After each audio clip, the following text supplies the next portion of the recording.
All right, good morning, guys. Welcome back to day 2 of our amazing Death Valley adventure. We got a full day of off-roading in front of us and lots of awesome stuff to see that you guys are going to want to come along on this adventure. And this is just day 2 of 3, so we've got one more full day out here in Death Valley. This is the 3-part series. Make sure you guys are subscribed. We're going to dip down into the valley floor today, and we're just breaking camp here this morning. And everybody's kind of just packing up everything. It's about 7:30 out here on Modern Jeep Adventure, put on with Metal Cloak and Adventure Rack Systems. We're testing out the roof nest Condor Overland. I'm enjoying just how much space it takes up on the roof. So I really want to think about putting some cargo boxes up there and be able to carry some more gear or get some gear out of the Jeep and make it a bit more organized. We're going to get back up on top here into Butte Valley and go next to the Striped Butte. 900 feet right out of the valley floor. We're going to get down into what they call Warm Springs Canyon. A lot of mining history up here. There's a place called Gold Hill. We're going to go by some of the processing and whatnot of the mill site. The lower part of Gold Springs was all talc mining. It's all white. I mean, everything is white from when they were pulling talc out of the hills. Again, a lot of ground to cover. Some really cool stuff. Brought to you by Epic Adventure Outfitters.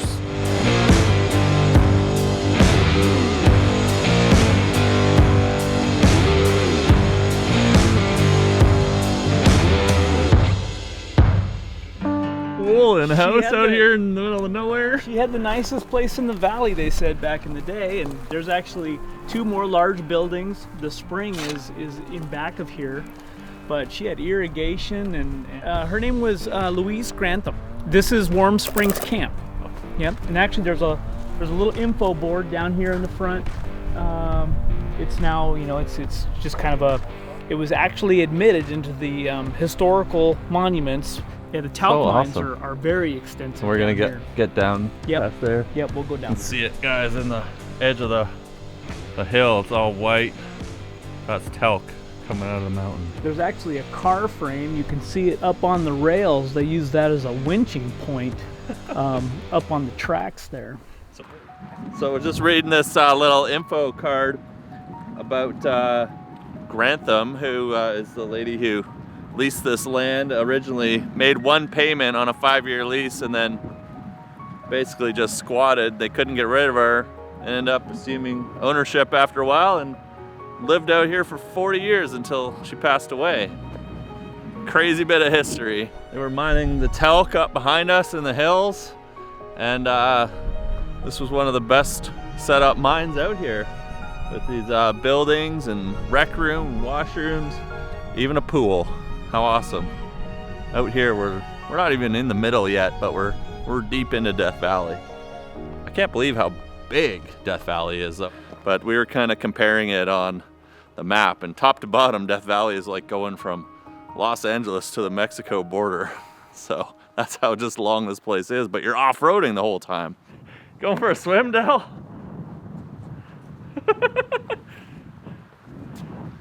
I could probably fill up my lifesaver if I need some water. Gross. I was saying this was filled or fed from the spring, so they got a water source. They pretty much had a constant flow of water. Yeah, you got it just coming in one side and you just drain it when you need it, but probably a pretty steady temperature, whatever it was, kind of cool. It was probably, yeah, hot out here a lot. But they were here for 40 years, so imagine this was well used. Del was just saying we should test to see if this water is warm that's flowing through here. There's a creek, I guess the spring is coming down from the mountain up there somewhere. See if woo! Oh yeah. That's like bath warm. That's really surprising. If that pool were full of bath water like that, we'd be in there. Nice. Yeah, that's cool. What the? It's warm. It's like a bath. I was expecting it to be like ice water, but yeah, I can swim in that. Look at the size of that rebar anchor there. I mean, just. I'm not even sure how I feel about standing right here. I know, right? With that big rock right here. Right there. Life on the edge. This big one right here. Oh yeah, yeah. It's just And all the little plates and trying stuff. to peek through, and yeah, Never mind the mine. There's 2 tunnels, 2 main. Any idea how far in that goes?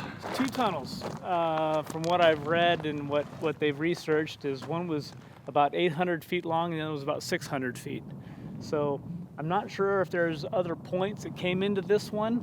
This truck frame was actually used as a winch point. All right, so we're just leaving Warm Springs Canyon. Checked out that cool talc mine, and Corey was saying it went in maybe around 600 to 800 feet. There's a couple different ones around here, so I couldn't remember exactly, but I don't know if I'd be catching myself going into any of these crazy mines. Really cool, just seeing that spring water running down the side of the cliff. It was like bathtub warm, and just crazy, you know, just how everything operated out here. The big difference I noticed, you know, coming on a trip like this, young people like Corey and Dell just having just so much information to share with us, which is awesome. But when we're out exploring in the middle of nowhere in BC, there isn't much. You know, we might come across the odd abandoned wood structure, but there's never any information or stories or anything like that about it. And most stuff is completely destroyed or run down and isn't that old. Death Valley, you know, just there's so many more people around, so much more happened, and it happened for so long, and there's this structures and buildings. Like yesterday in last week's video, we're at Charles Manson's hideout in the hills, and now this awesome mine that was here, and it's still a lot of remnants from it. So just a big difference being out here with how much is here, how much history is here in Death Valley. And we're just looking at the map, we're just barely inching our way into the whole national park. It's unbelievable how big this place is. Just coming through Death Valley proper, and the wind is just, well, normally we'd be following vehicles worrying about dust, not seeing where we can go, but the wind is so strong that it's just blowing the dust completely sideways as we come across this ridgeline trail. I don't know what you would call it. We're cutting right into Death Valley proper, and we've gone all the way up to 16 degrees Celsius already, and it's getting warmer and warmer as we drop down into the valley floor.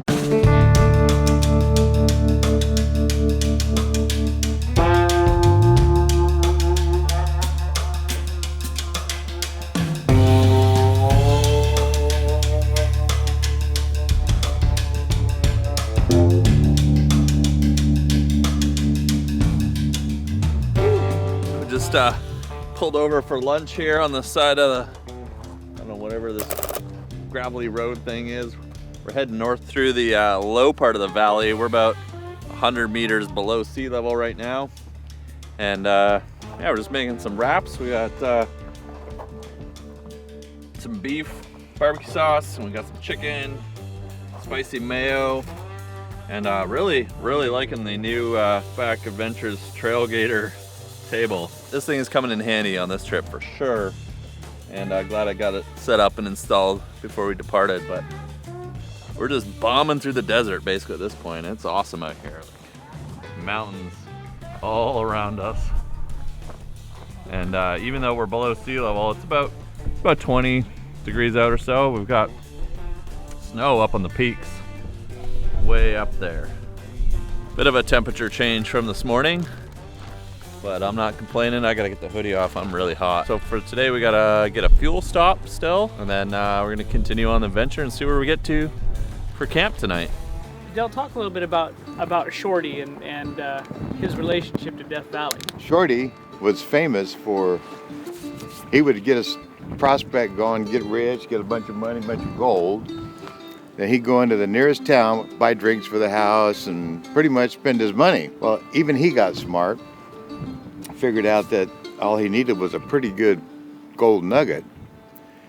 And he'd take it into the bars, say, drinks on the house, on me. Of course, bartender's like, I can't make change. They're used to dust. They scrape a little dust in the hole in the bar and they go down, they'd weigh it. So he'd set that nugget on the bar, you know, I can't make change. Well, when I come back, you know, I'll bring some dust. He did that for about 2 years, different bars, playing this game, and they finally, No, you're gonna cash that in. You're gonna go get that some dust and bring it back here. He just wasted his money on wine, women, and song. The rest he spent on Jeeps probably. That's not a waste. That was an era when, well, Shorty he died in 34? 34. Yeah, I'm 34. We're just pulling into a little town in Death Valley called Furnace Creek. And we're gonna grab some fuel and a couple supplies that we need for dinner that we forgot. $7.72 a gallon for And diesel. diesel is $7.72 a gallon. Well, at least it's not $7.72 a liter. That's true. We just finished our epic fuel stop here in Furnace Creek, and it was $107 for 14 gallons, and we'll just add another 35% exchange rate onto that. That takes the record for most expensive fuel fill up on the Ecodiesel. Yeah, so if you guys want to support the channel, go check out dirtyanddangerous.com. Got hoodies, key tags, t-shirts, stickers, big help. Really, everything goes towards making these videos, going on these crazy adventures. And one of the biggest costs we have are fuel. So appreciate you guys checking it out, dirtyanddangerous.com.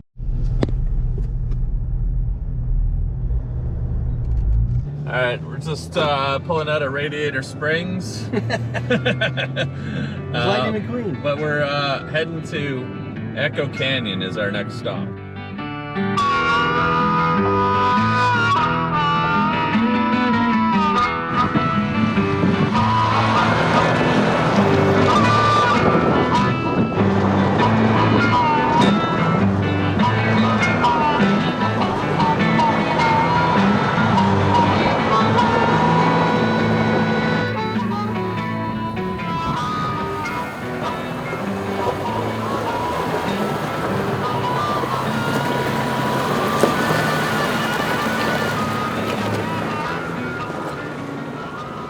So we're just getting into Echo Canyon.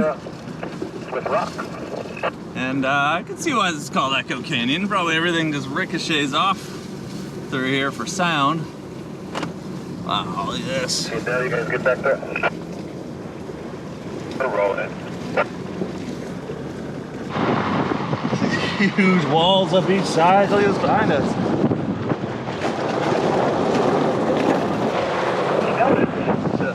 One of us right about now. Edges of these rock formations.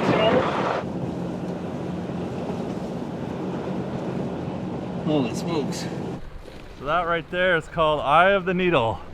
You can see the blue sky coming through it. Stand here right in the sun. Oh, perfect. Beautiful.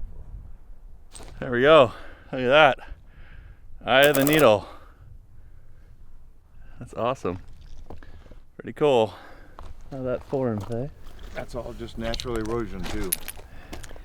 What causes by wind, Yeah. rain, pushing through, whatever, Yes.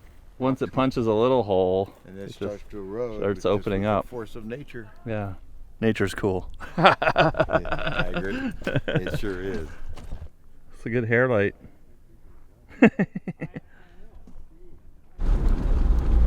I just passed under the, I call it the Love Arch. If you look up the left-hand side there, as you come around that corner, little arch in the rock. Looks like a little heart. We just stopped at the Eye of the Needle there. It's a possible camp spot. Looks like others have camped there before, but it's not the levelest of spots, and it's only 4 o'clock, so we've got a little bit of time before the sun starts going down. So Corey wants us to drive maybe another 30 minutes up. We might have some more flatter spots, but at the same time, we get to enjoy more of the beautiful Echo Canyon that we're in, and this huge slice in front of us. Hey, look at this thing. These fault lines right up like that, 45 degrees. Look where the faulted there between, see the layers? Yeah. They kind of jog right there.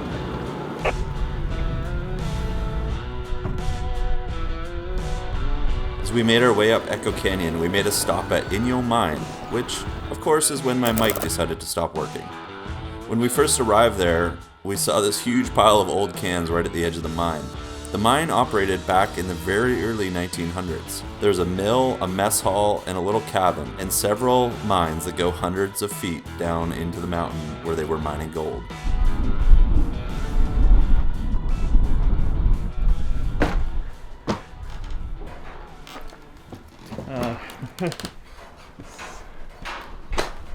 Safety second. Whoever shot at this indoors, Looks like yeah. oh yeah. This is good. Yeah, someone was in here shooting at the old barrel heater. And we've got some 2x4s lightly holding up the roof. Not sure how I'd feel about this in a windstorm. But it's survived since they put those up, I guess. Creak, creak, creak. Oh. Would have been a stove point exit here. Coming out, flared. But who knows what it was from the inside. The stove over there. Cool place. Whoa. You going in there? Yeah. Just kidding. Oh, Paul would go in here. We will not be going in this mine shaft. Old cart lines. That is low. I think they had carts that you could lay on and kind of scoot yourself. Yeah. No, thank you. Yeah. We may be representing safety second, but you guys know how I feel about going in mine shafts.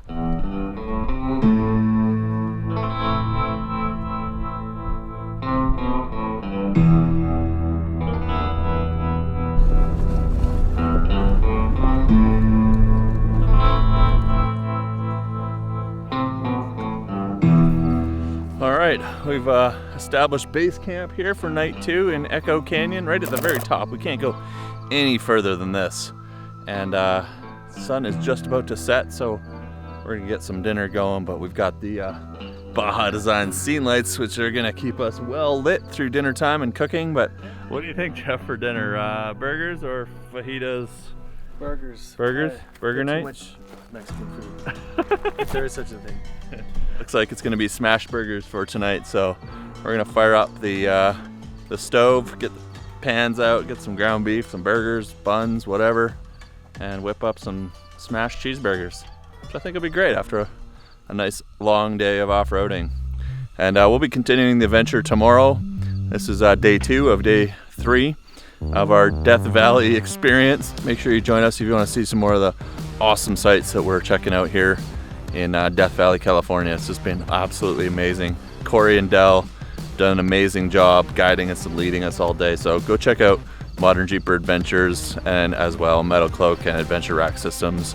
They are hosting all of this. It's just a great experience. If you guys want to go on one of these, I highly recommend it. These guys know everything. Subscribe so you don't miss the rest of this awesome adventure, and leave a like. I do appreciate it. It helps the videos get noticed, the channel grow, and we'll see you guys next week in the next video.